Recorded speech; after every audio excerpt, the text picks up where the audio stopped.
ಇನ್ನು ಮುಂದುವರೆದು ಎಸ್ಪಿಪಿ ತಮ್ಮ ಒಂದು ವಾದದಲ್ಲಿ ಹೇಳ್ತಾ ಇರುವಂಥದ್ದು, ಫೋಟೋಗಳು ಮತ್ತು ರೆಕಾರ್ಡಿಂಗ್ ನ ಡಿಲೀಟ್ ಮಾಡಿದ್ದಾರೆ, ವಾಹನವನ್ನ ಕ್ಲೀನ್ ಮಾಡಿದ್ದಾರೆ, ಬಟ್ಟೆ ಒಗ್ಸಿದ್ದಾರೆ. ಇದೆಲ್ಲವೂ ಕೂಡ ಸಾಕ್ಷ್ಯ ನಾಶಕ್ಕೆ ಬರುತ್ತೆ ಅಂತ ಹೇಳಿ. ನೋಡಿ, ಇದೆಲ್ಲವೂ ಕೂಡ ಸಾಕ್ಷ್ಯಾಧಾರ ನಾಶದ ಪ್ರಯತ್ನಗಳು ಅನ್ನುವಂಥದ್ದನ್ನ ಎಸ್ಪಿಪಿ ಹೇಳ್ತಾ ಇದ್ದಾರೆ. ಈಗ ಕುಕ್ಕಿ ಒಗೆದ್ರೂ ಕೂಡ DNA ಅವರನ್ನ ಬಿಟ್ಟಿಲ್ಲ. ಇವ್ರ ಉದ್ದೇಶ ಇದ್ದಿದ್ದು ಅಲ್ಲಿರುವಂತ ಸಾಕ್ಷ್ಯನ ನಾಶ ಮಾಡೋದಕ್ಕೆ. ಹಂಗಾಗಿನೇ ಇವ್ರು ಇದೆಲ್ಲ ಮಾಡಿದ್ದಾರೆ. ಅಂದ್ರೆ ಇದೇ ಪದಗಳನ್ನ ನಾಗೇಶ್ ಅವರು ಬಳಸಿದ್ರು. ಕುಕ್ಕಿ ಒಗೆದು ಅದನ್ನ ಒಣಗಾಕಿ ಅದನ್ನ ಐರನ್ ಮಾಡಿ ಹಾಕಾಗಿದೆ, ಈಗ ತಗೊಂಡ್ ಬಂದು ನೀವು ತೋರಿಸ್ತಾ ಇದ್ರೆ ರಿಕವರಿ ಮಾಡಿದೀವಿ ಅಂತ ಹೇಳಿ ಒಂದ್ ರೀತಿ ಹಾಸ್ಯಾಸ್ಪದವಾಗಿ ಮಾತಾಡಿದ್ರು.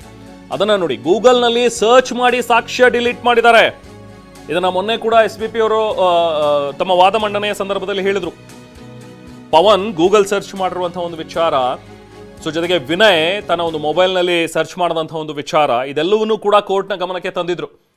ಹೇಗೆ ಸಾಕ್ಷ್ಯ ನಾಶ ಹೇಗೆ ಮಾಡಬೇಕು, ಜೊತೆಗೆ ಈ ಥರದ ಒಂದಷ್ಟು ಏನಾದರೂ ಒಂದು ಸಂದರ್ಭದಲ್ಲಿ ಕೊಲೆ ಆದಾಗ ನಾವು ಹೇಗೆ ಬಚಾವ್ ಆಗಬಹುದಾಗತ್ತೆ, ಅಕಸ್ಮಾತ್ ನಾವು ಟ್ರಾವೆಲ್ ಮಾಡಿಬಿಟ್ರೆ ಏನಾಗುತ್ತೆ ಸಾಕ್ಷ್ಯಗಳು, ಈಗ ಬೆಂಗಳೂರಿನಿಂದ ಪಿರಿಯಾಪಟ್ಟಣಕ್ಕೆ ಎಷ್ಟು ದೂರ ಇದೆ, ಈ ಥರದೆಲ್ಲವೂ ಕೂಡ ಸರ್ಚ್ ಮಾಡಿದ್ರು ಅಂತ. ಇನ್ನು ಆರೋಪಿಗಳು ಎತ್ತಿದ್ದ ಎಲ್ಲಾ ಪ್ರಶ್ನೆಗಳಿಗೂ ಕೂಡ ಎಸ್ಪಿಪಿ ಉತ್ತರ ಇದೆ. ಕೇವಲ ಒಂದು ಏಟು ಹೊಡೆದು ಆತ ಮೃತಪಟ್ಟಿದ್ದಲ್ಲ, 17 ಎದೆಗೂಡಿನ ಮೂಳೆಗಳು ಮುರಿದಿವೆ, ರಕ್ತ ಆಗಿದೆ, ಗಾಯ ಆಗಿದೆ, ಗಾಯದಿಂದ ರಕ್ತ ಸುರಿದಿದೆ.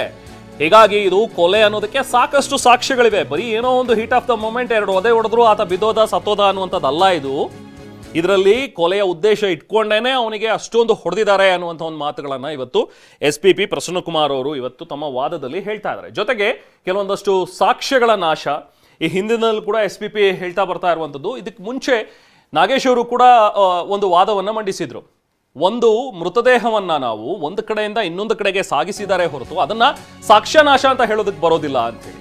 ಎಸ್ ಪ್ರತಿಮಾ, ದರ್ಶನ್ ಪರ ಹಿರಿಯ ವಕೀಲರಾದಂತಹ ಸಿವಿ ನಾಗೇಶ್ ಅವರು ವಾದ ಮಾಡ್ತಿದ್ದಾರೆ.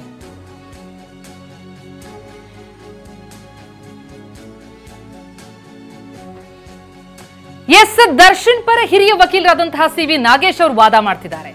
ದರ್ಶನ್ ನಡವಳಿಕೆಯನ್ನ ಪರಿಗಣಿಸಬೇಕು ಅಂತ ಎಸ್ಪಿಪಿ ವಾದಿಸಿದ್ರು.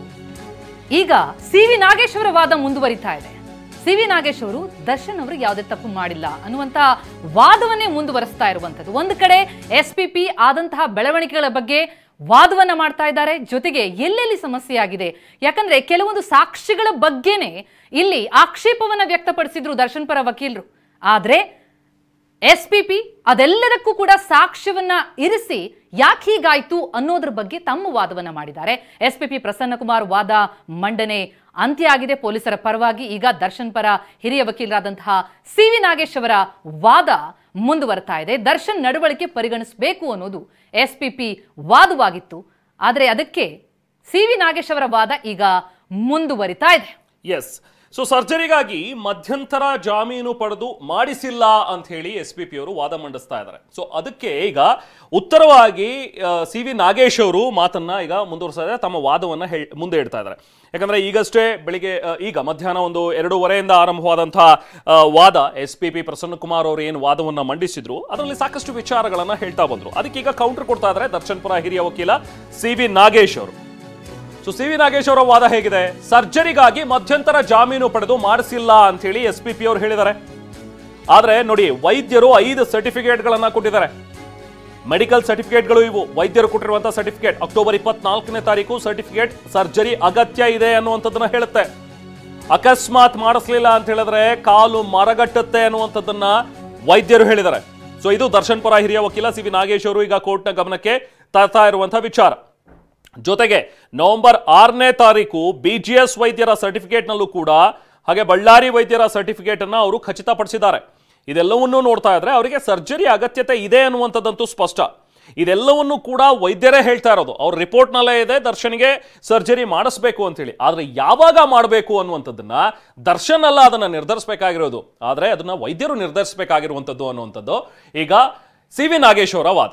ಎಸ್, ಅಂದ್ರೆ ಪ್ರಮುಖವಾಗಿ ನಾವು ಆರಂಭದಿಂದಲೂ ನಾವು ಗಮನಿಸ್ತಾ ಬಂದಿದ್ದೀವಿ, ದರ್ಶನ್ ಅವರಿಗೆ ಇಂಟ್ರಿಮ್ ಬೇಲನ್ನ ಯಾಕೆ ಕೊಡ್ಲಾಯ್ತು, ಮಧ್ಯಂತರ ಜಾಮೀನನ್ನ ಅವರಿಗೆ ಕೊಟ್ಟದ್ದೇ ಸರ್ಜರಿಯನ್ನ ಮಾಡಿಸ್ಕೊಳ್ಬೇಕಾದಂತ ಅತ್ಯಗತ್ಯ ತುರ್ತು ಅಗತ್ಯತೆ ಎನ್ನುವಂತ ಕಾರಣಕ್ಕಾಗಿ. ಆದ್ರೆ ಇಷ್ಟು ದಿನಗಳ ಬಳಿಕವೂ ಕೂಡ ಅವರು ಸರ್ಜರಿಯನ್ನ ಮಾಡಿಸ್ಕೊಂಡಿಲ್ಲ. ಆದ್ರೆ ಆ ಸರ್ಜರಿ ಮಾಡಿಸ್ಕೊಳ್ಬೇಕೋ ಬೇಡವೋ ಅಂತ ಅನ್ನೋದ್ರ ವಿಚಾರಕ್ಕೆ ಸಂಬಂಧಪಟ್ಟಂತೆ ವೈದ್ಯರು ಹೇಳ್ತಾರೆ, ವೈದ್ಯರ ಸರ್ಟಿಫಿಕೇಟ್ ಏನ್ ಹೇಳುತ್ತೆ, ಆ ಸರ್ಟಿಫಿಕೇಟ್ ಗಳನ್ನ ಇಟ್ಕೊಂಡು ದರ್ಶನ್ ಪರ ಹಿರಿಯ ವಕೀಲರಾದಂತಹ ಸಿ ವಿ ನಾಗೇಶ್ ಅವರು ವಾದ ಮಾಡ್ತಿದ್ದಾರೆ. ಬಳ್ಳಾರಿ ವೈದ್ಯರ ಸರ್ಟಿಫಿಕೇಟ್ ಖಚಿತಪಡಿಸಿದ್ದಾರೆ, ಅಂದ್ರೆ ಇವರಿಗೆ ತುರ್ತು ಚಿಕಿತ್ಸೆ ಅಗತ್ಯ ಇದೆ ಅಂತ. ಜೊತೆಗೆ ದರ್ಶನ್ ನಡವಳಿಕೆ ಪರಿಗಣಿಸಬೇಕು ಅಂತ SPP ಏನ್ ವಾದಿಸಿದ್ರು, ನಡವಳಿಕೆ ಬಗ್ಗೆನೂ ಇವರು ವಾದವನ್ನ ಮಾಡ್ತಿದ್ದಾರೆ. ಅಂದ್ರೆ ಅವ್ರಿಗೇನ್ ತುರ್ತು ಚಿಕಿತ್ಸೆಯ ಅಗತ್ಯ ಇತ್ತು ಅದನ್ನು ಪಡೆಯೋದಕ್ಕಾಗಿ ಬೇಲನ್ನ ಪಡೆದಿದ್ದಾರೆ.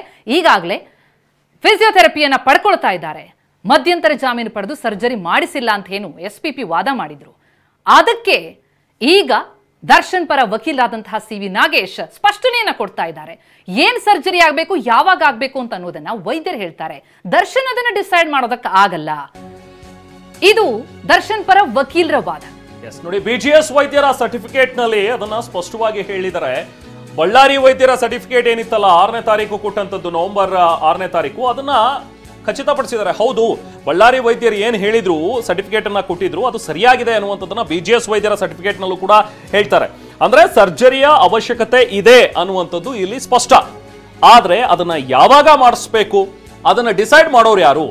ಅದನ್ನ ಅಫ್ಕೋರ್ಸ್ ದರ್ಶನ್ ಜೊತೆಗೆ ಡಿಸ್ಕಸ್ ಮಾಡಿ ವೈದ್ಯರು ನಿಮಗೆ ಯಾವಾಗ ತುರ್ತು ಅಗತ್ಯತೆ ಇದೆ, ಯಾವಾಗ ಸರ್ಜರಿ ಡೇಟ್ ಅನ್ನ ಫಿಕ್ಸ್ ಮಾಡಬಹುದು ಅನ್ನುವಂಥದ್ದನ್ನ ಅವರು ಚರ್ಚೆ ಮಾಡಿ ಡಿಸೈಡ್ ಮಾಡಬೇಕಾಗುತ್ತೆ ಹೊರತು ನಾನು ನೀವು ಇಲ್ಲಿ ನಿಂತ್ಕೊಂಡು ಚರ್ಚೆ ಮಾಡಿ ಅದನ್ನ ಡಿಸೈಡ್ ಮಾಡೋದಕ್ಕೆ ಆಗೋದಿಲ್ಲ ಅನ್ನುವಂಥದ್ದು ಸಿ ವಿ ನಾಗೇಶ್ ಅವರ ವಾದ.